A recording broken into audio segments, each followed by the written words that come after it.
आपकी सरकार को सत्ता में आए 8 साल हुए हैं। इन 8 साल में प्रशासन की सबसे बड़ी उपलब्धियां क्या हैं? मेरा ये मानना है कि किसी भी सरकार के लिए, लोकतंत्र में किसी भी सरकार के लिए सबसे बड़ी उपलब्धि जनता जनार्दन की संतुष्टि होनी चाहिए। और मैं इस बात को कह सकता हूँ कि पिछले 8 वर्ष में हमारी सरकार ने प्रधानमंत्री मोदी जी के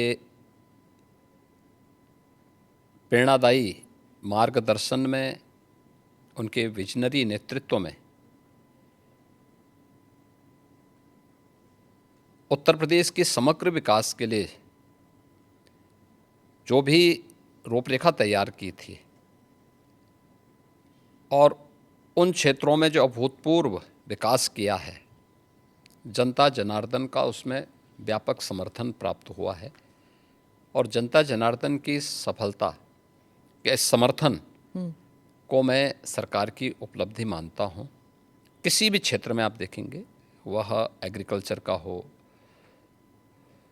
लॉ एंड ऑर्डर का हो, टूरिज्म का हो, या फिर जो प्रधानमंत्री जी जिस बात को लेके कहते हैं विरासत और विकास के बेहतर समन्वय का, तो उसका सबसे जीवंत और मूर्त का एक सबसे महत्वपूर्ण उदाहरण हो सकता है। मुख्यमंत्री जी, उत्तर प्रदेश में लगातार 2 टर्म से आप चीफ मिनिस्टर रहे हैं और ये अपने आप में एक उपलब्धि है, उत्तर प्रदेश में कभी हुआ नहीं। और आप लॉन्गेस्ट सर्विंग चीफ मिनिस्टर भी हैं। तो उत्तर प्रदेश की जनता ने आपको दूसरी बार क्यों इलेक्ट किया था? क्या इसलिए कि आपकी छवि एक हिंदुत्ववादी नेता की है, या फिर फर्स्ट टर्म में आपने माफिया राज पर जो धावा बोला था इसकी वजह से? किस लिए आपको दूसरी टर्म में? और क्या, एक और सवाल इसमें, क्या आप हैट्रिक के लिए ट्राई कर रहे हैं आप? देखिए, मैं रहा नहीं हूँ, मैं वर्तमान में भी चीफ मिनिस्टर हूँ। और पिछले 8 वर्ष के अंदर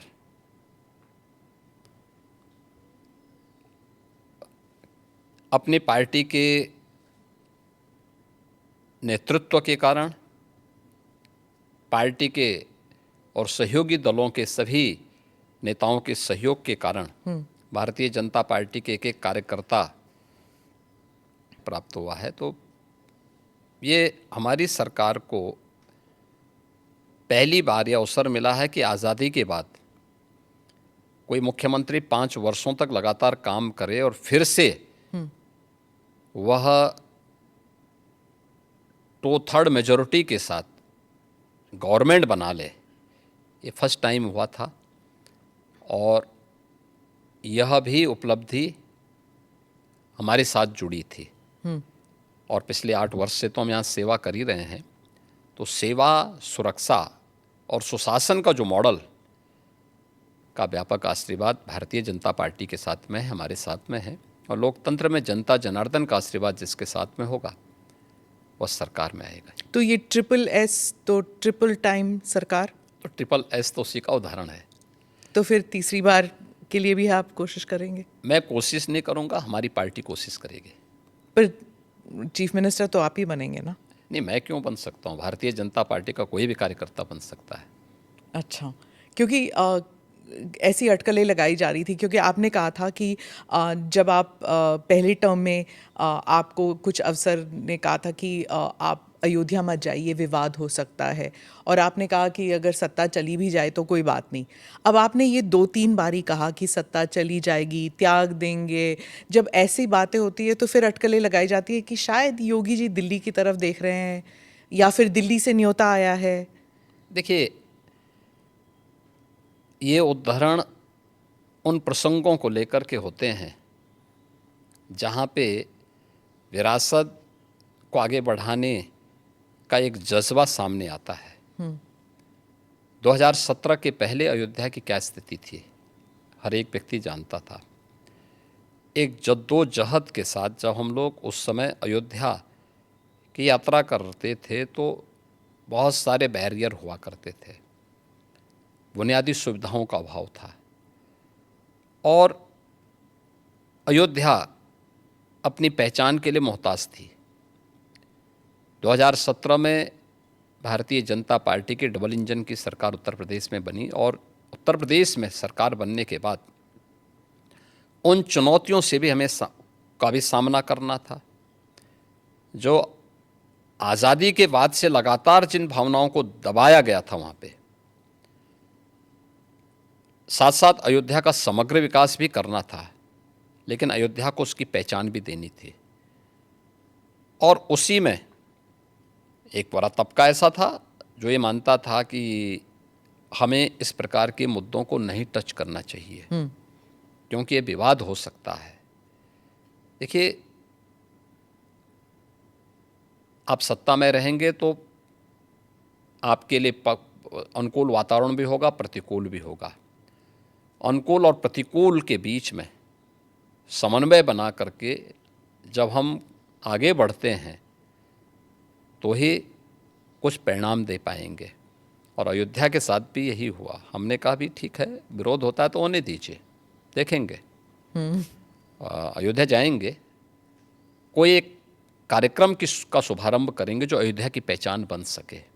दीपावली तो अयोध्या से जुड़ी हुई थी, दीपोत्सव, और दीपावली के आयोजन को एकदम विस्मृत सा कर दिया गया था अयोध्या में ही। तो हमने दीपोत्सव के आयोजन के साथ फिर उसकी पहचान को वहाँ दिलाई। तो हम लोगों ने वहाँ पे मर्यादा पुरुषोत्तम भगवान श्री राम के प्रति और सरयू मैया के प्रति दीपोत्सव के माध्यम से जो कृतज्ञता ज्ञापित की थी, उसका परिणाम आज नई अयोध्या के रूप में सबके सामने है, जिसको देख करके हर व्यक्ति अभिभूत होता है। तो प्रधानमंत्री जी का जो विजन विरासत की प्रति है, उसका मूर्तमान स्वरूप आज अयोध्या में भी देखने को मिलता है। आज आप देख रहे होंगे, जिस अयोध्या में साल भर में कुछ लाख लोग आते थे, आज करोड़ों लोग वहाँ पहुँच रहे हैं। व्यवसाय वहाँ फल फूल रहा है, लोगों को अनेक अवसर प्राप्त हो रहे हैं।